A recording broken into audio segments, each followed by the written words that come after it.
Hace unos días se cumplió un año más de lo sucedido en la guardería ABC, la mayor tragedia infantil de toda nuestra historia, que dejó más de 40 pequeños y pequeñas muertos y muertas.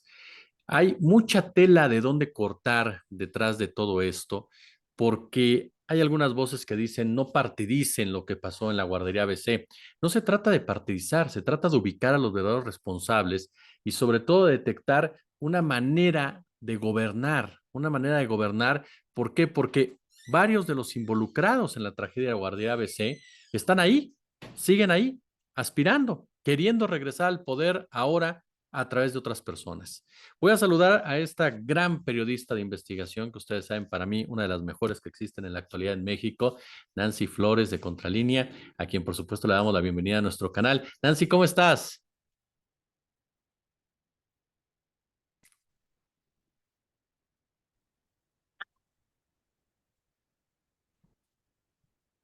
Buenas noches, Jesús. Pues sí, un día pues para rememorar que yo creo ya debemos de llamarlo más que una tragedia, un crimen de Estado, porque ha quedado demostrado absolutamente que hubieron personas involucradas en sobre todo ocultar esta negligencia terrible que derivó en la muerte de sus 49 niños, 49 bebés, y además que lesionó a otros 104, muchos de ellos con secuelas de por vida. Muy lamentable su situación de salud, en el sentido de que han quedado incluso discapacitados algunos de ellos. Entonces creo que ya es momento de que rememoremos esta fecha, 5 de junio, como un crimen de Estado que todavía sigue impune, lamentablemente, porque los perpetradores de este crimen de Estado, empezando por el expresidente Felipe Calderón, pues siguen impunes, ¿no? Su propia esposa Margarita Zavala, toda la familia de los Zavala Gómez del Campo, pues siguen impunes, y también otros funcionarios que fueron clave en el encubrimiento. Me refiero sobre todo a Fernando Gómez Mont Urueta, que en aquel momento era secretario de Gobernación, y también a quien en aquel momento era titular del Instituto Mexicano del Seguro Social, Daniel Caramtoume. Y estos personajes, pues prácticamente ni ellos ni ningún otro responsable de este crimen de lesa humanidad están en la cárcel. Entonces, pues sí, una situación realmente lamentable. Oye, Nancy, una forma de actuar, de operar, porque como bien señalas, detrás de este crimen de Estado en la guardería ABC, nos topamos con Felipe Calderón en la presidencia, Margarita Zavala involucrada debido a que la prima era parte esencial del consejo de administración que manejaba esta guardería. Nos topamos con una decisión en el gobierno de Fox de flexibilizar los requisitos para que cualquier privado hiciera negocio con las guarderías subrogadas, una forma de operar por parte de un gobierno o de dos administraciones con un comportamiento netamente criminal que tuvo uno de sus casos más trágicos en lo que pasó en la guardería. Sin duda, y también yo diría que en este caso, pues queda demostrado como en otros, por ejemplo, los sismos de gran magnitud, queda demostrado que la corrupción mata, Jesús. En estos casos, en el caso de la guardería ABC, por ejemplo, no solo es el tema federal, la corrupción llegó a todos los niveles del gobierno y alcanzó al sector empresarial, que muchas veces, pues, como que digamos,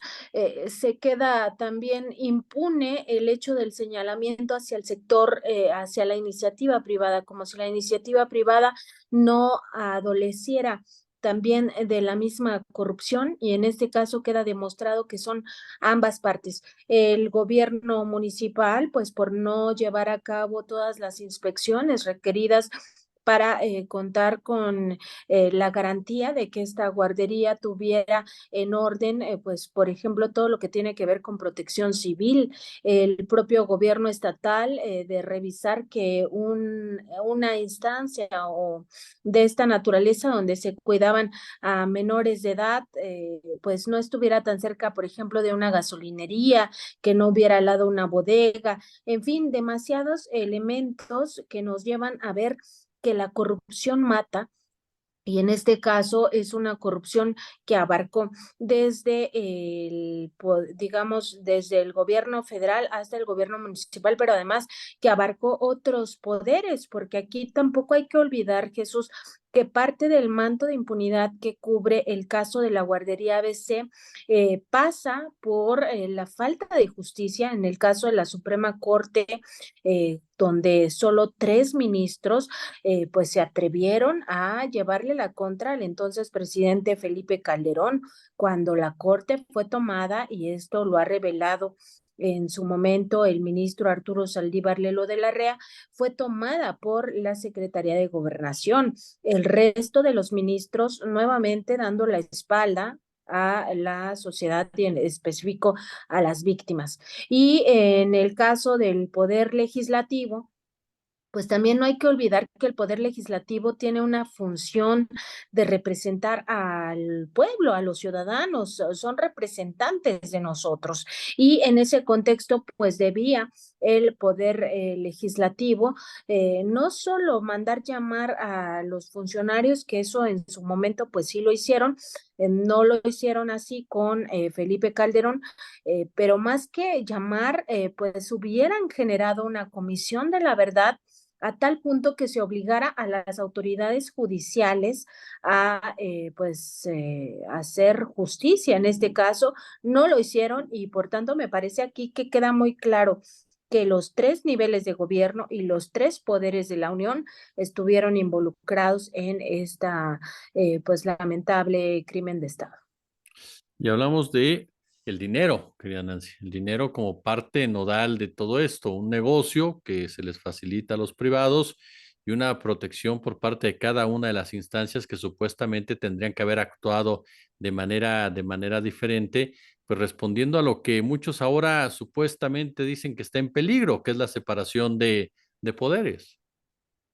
El dinero como un factor esencial, porque no hay que olvidar que, bueno, esta subrogación de las guarderías formaba parte de una estrategia mucho mayor para ir privatizando el sector salud. Estas guarderías originalmente pues deberían de haber dependido del Instituto Mexicano del Seguro Social,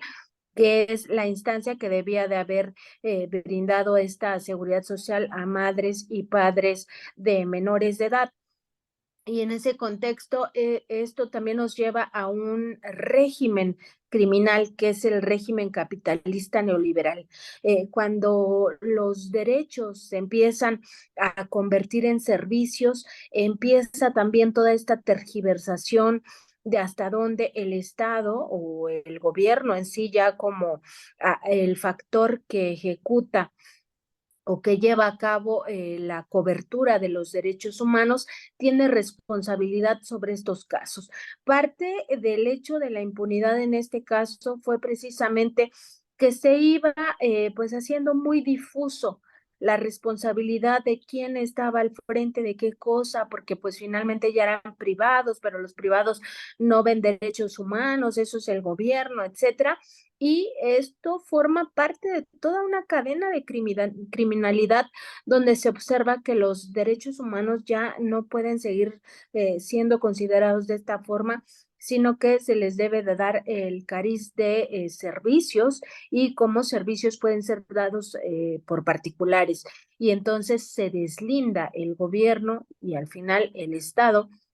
de la responsabilidad sobre los mismos. Y aquí me parece que es un tema muy grave que haya privado siempre el asunto de lo económico por encima de las vidas humanas, y además vidas humanas de personas muy inocentes, donde pues queda claro que en la primera infancia estos chiquitos pues era imposible para ellos resguardarse de una situación como lo es un incendio o cualquier tipo de accidente. Ellos dependen absolutamente de los adultos, y en ese contexto pues estaban absolutamente indefensos ante una circunstancia como la que se vivió, pues aquel infierno realmente que vivieron estos niños, más de 150 menores de edad, de los cuales pues sí, 49 lamentablemente aún pues nos duele la pérdida. Es un tema, querida Nancy, que tiene muchas aristas. Eh, Y una de ellas que me gustaría preguntarte, una de las tres que te quiero preguntar, tiene que ver con el Poder Judicial, con la implementación precisamente de la justicia, la aplicación de las leyes, porque tú lo sabes, estamos inmersos en esta discusión, en este debate sobre el papel de la Suprema Corte de Justicia en la actualidad,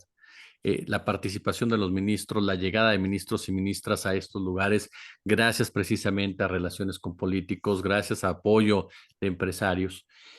Y nos topamos con que actualmente nos dicen la Suprema Corte de Justicia no se toca. Ahora ya no es el INE, es la Suprema Corte de Justicia no se toca. Pero este caso en particular, este crimen de Estado de la guardería ABC, nos tendría que marcar una pauta precisamente para modificar lo que sucede en la Suprema Corte de Justicia. Nos tendría que marcar una pauta para tratar de limpiar lo que pasa en el Poder Judicial, en donde se involucran este tipo de intereses que impiden que haya un verdadero acceso a la justicia por parte de los sectores más vulnerables. Sí, porque este caso se inscribe en una serie de lesiones a la propia sociedad por parte de la Corte. O sea, no es el único caso, los casos abundan, pero en digamos, me parece a mí que en este específicamente caso es todavía más doloroso porque estábamos hablando de menores de edad, de niños cuya edad va de 0 a los 5 años, es decir, personas muy vulnerables, y que la Suprema Corte de Justicia de la Nación no solo no haya tenido la sensibilidad, sino de que incluso pues intentaron, pues así como lo planteó el propio ministro Arturo Saldívar, chamaquearlo, porque él apenas había llegado, no sabía cómo eran estos procedimientos. Además, fue muy presionado en el sentido de que le decían que le debía el cargo a Felipe Calderón, sobre todo esta parte de que tampoco tenía un equipo sólido a la hora de hacer este tipo de investigación ministerial. Y ya al final, cuando él narra, y están ahí pues los videos y todo, cuando él narra estas sesiones donde se discute ya por fin su proyecto, que los otros ministros, pues sin ningún tipo de sensibilidad ante los padres ahí presentes, pues prácticamente hablaban de estos niños como si no fueran vidas humanas, como si no se hubiera generado una pérdida tan dolorosa para la sociedad. Me parece que sí debía de hacer un parteaguas desde entonces, pero pues bueno, ya no lo fue en 2010, pues por lo menos ahora que nos llevara al menos a la reflexión social de qué es lo que está pasando con la Corte, cómo se explica la Suprema Corte en un contexto en el cual pues están viviendo muchos cambios a nivel nacional y la Corte sigue siendo omisa, sigue siendo sorda ante el reclamo social y sobre todo sigue pues privilegiando a intereses particulares, intereses criminales, intereses de delincuentes. Lo vemos prácticamente todos los días cómo liberan pues narcotraficantes, asesinos, lavadores de dinero, delincuentes de cuello blanco, en fin, la lista es bastante larga de los agravios de la Suprema Corte. Entonces, yo creo por lo menos llevarnos a la reflexión social de si esa es la Suprema Corte que queremos, esa es la Suprema Corte que necesitamos, pues me parece a mí que la mayoría de las personas, si tuviera acceso a esta información, diría que no. El problema también aquí es el silencio cómplice de los medios de comunicación que en su momento acompañaron esa versión criminal de que pues ya, o sea, el tema de los niños estaba agotado y además encubriendo que ni siquiera se les permitió a estos chiquitos que resultaron vivos pero muy lesionados, ir a hospitales donde verdaderamente tuvieran la capacidad de atenderlos en Estados Unidos, pues todo esto se encubrió por un mecanismo criminal que ha operado en el país que tiene que ver con los medios de comunicación y la manipulación de las personas para que la gente no reclame sus derechos, pero sobre todo para que no se subleve ante situaciones tan terribles como esta. Me parece a mí que si hubiera habido mucho mayor información de lo que realmente estaba pasando en aquellos momentos, la gente se hubiera indignado a tal punto de salir a las calles y verdaderamente generar una revuelta social que llevara a cambiar las cosas. Incluso muy probablemente el gobierno de Felipe Calderón no hubiera terminado,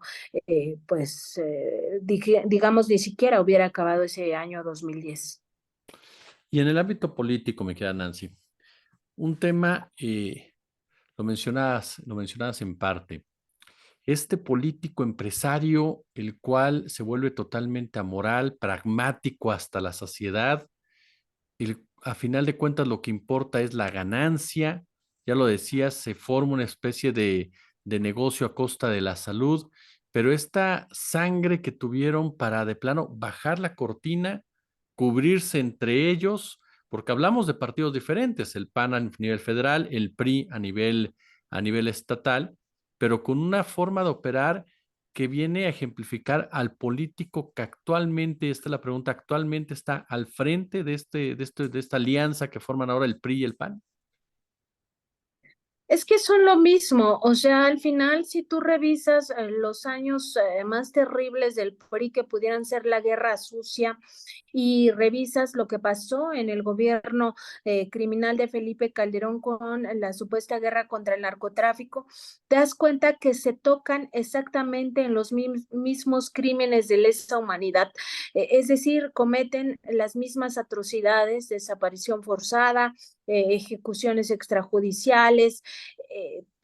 también todo el tema de desplazamiento forzado interno, en fin, absolutamente los mismos crímenes que se cometían en la guerra sucia del PRI se siguieron cometiendo en la supuesta guerra contra el narcotráfico de Felipe Calderón. Entonces, me parece a mí que el encubrimiento entre PRI y PAN en aquellos años de ocurrida este crimen de Estado, pues era hasta lógico. O sea, ninguno de ellos se iba a poner el pie, primero porque estaban involucrados todos en esta negligencia terrible, pero segundo, porque ellos mismos son iguales. O sea, quizá cambia un poco de qué lado de la derecha están, unos más hacia la ultraderecha y otros más hacia el centro de la derecha, si eso es posible, pero en general me parece que son exactamente lo mismo, igual de criminales, y que al final, pues acaba también esto mismo, como las instituciones tan cooptadas por estos políticos del pasado, que siguen operando muchas instituciones de la misma manera, y por eso no podemos ver que haya un avance en materia de justicia. O sea, cuando los padres y madres de los 49 bebés dicen, pues perdón, este informe que presentó Alejandro Encinas no representa un avance para nosotros el caso sigue igual estancado, pues es que no es realmente que ellos vean un avance, en el sentido de que los criminales siguen afuera, o sea, siguen viviendo su vida como si nada hubiera pasado, en total impunidad, y eso desespera a las personas. Hay que entender que es una maquinaria bien aceitada, donde operan muchísimas piezas, y que esto pues no va a ser posible limpiar, por supuesto, en estos 6 años que habrán transcurrido del gobierno del presidente López Obrador, pero ni siquiera yo creo en los próximos 30 años. O sea, se requiere un proceso de transformación estructural tan grande, tan importante, que me parece a mí nos llevaría unas 5 décadas, si bien nos va, y eso sin altibajos, ¿no? O sea, sin que la derecha regrese a gobernar, porque entonces ahí sí ya estaríamos pues retrocediendo, retrogradando los pocos avances que se puedan tener. Nancy Flores, le reitero, una de las mejores periodistas de investigación de la actualidad de nuestro país, de Contralínea. Yo te agradezco, como siempre, Nancy, estos minutos para nuestra comunidad. No, yo te agradezco a ti, Jesús, y también agradezco a tu audiencia, pues que pasen todos buenas noches.